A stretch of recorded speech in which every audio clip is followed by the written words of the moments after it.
Oggi parliamo di agevolazione per le aree di crisi del Friuli Venezia Giulia, di agevolazioni per gli artigiani del Friuli Venezia Giulia e di agevolazioni per l'agricoltura biologica in Veneto.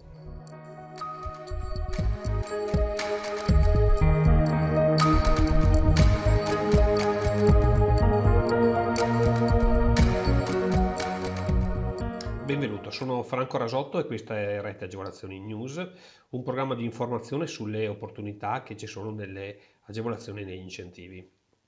Andiamo subito a vedere quelli che sono gli argomenti di oggi. In particolare iniziamo da due bandi del Friuli Venezia Giulia, o meglio da una serie di bandi che sono stati pubblicati per il Friuli Venezia Giulia. I primi tre vanno a coprire le aree di crisi del mobile, della sedia e l'area di crisi dell'Isontino.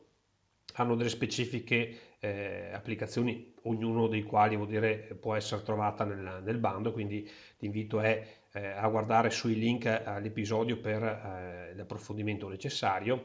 In linea generale si tratta di agevolazioni a fondo perduto fino al 40% e come tempistiche l'apertura dello sportello è prevista per il 10 maggio e la chiusura per il 15 giugno.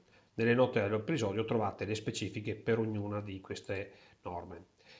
Sono state poi pubblicate anche le agevolazioni relative al CATA per gli artigiani del Friuli Venezia Giulia.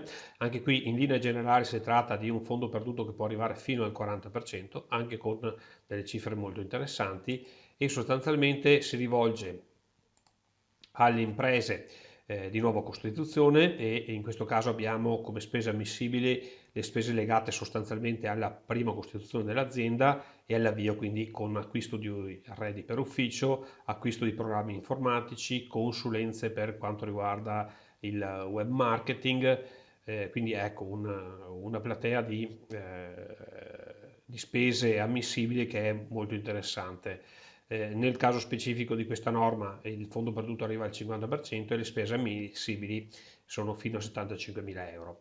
Abbiamo poi dei finanziamenti a fondo perduto a favore dell'artigianato artistico tradizionale e dell'abbigliamento su misura. In questo caso si tratta sostanzialmente di lavori relativi ai laboratori, quindi a ristrutturazione e ampliamento dei laboratori, oppure all'acquisto di macchinari e attrezzature. In questo caso il fondo perduto è del 40% con spese ammissibili fino a 75.000 euro. L'altra norma sempre rivolta agli artigiani è il finanziamento per sostenere l'adeguamento di strutture e impianti. In questo caso stiamo riferendoci a degli adeguamenti, quindi sia in materia di prevenzione incendio che di sicurezza del lavoro o di anti-inquinamento. In questo caso stiamo parlando di un fondo perduto del 40% con spese ammissibili fino a 50.000 euro. Abbiamo poi incentivi per le consulenze sull'innovazione e qui dentro diciamo che rientrano tutta una serie di consulenze destinate allo sviluppo dell'azienda. In questo caso parliamo di un'agevolazione del 40% a fondo perduto con spese emissive massime fino a 24.000 euro. L'altra norma interessante è quella relativa alla partecipazione delle fiere. Anche qui le spese ammissibili sono in generale quelle per la partecipazione a fiere o mostre fuori dal territorio regionale e diciamo che come limite che è stato posto è quello di una partecipazione al massimo di due manifestazioni, quindi non possono essere incentivate più di due fiere o manifestazioni.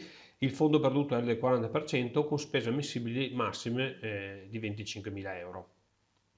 Infine, l'ultima norma di questa serie sono dei contributi alle imprese di piccolissime dimensioni che vanno a sostenere sostanzialmente tutta la parte di finanziamento delle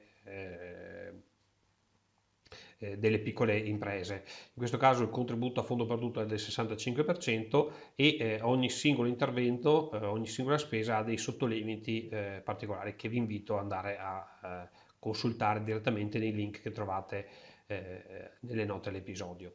L'apertura dello sportello è prevista per il 27 aprile 2017 e la chiusura dello sportello per il 30 settembre 2017.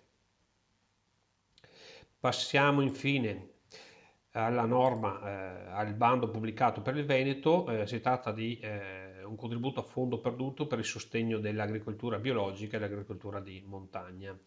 In questo caso si tratta appunto di un fondo perduto che è legato alle dimensioni delle aree che verranno utilizzate per questo, con questa impostazione, e abbiamo, per quanto riguarda l'agricoltura biologica, un contributo che varia dai 221 euro a ettaro fino ai 947 euro ad ettaro, e con la medesima impostazione vale anche per, diciamo, abbiamo anche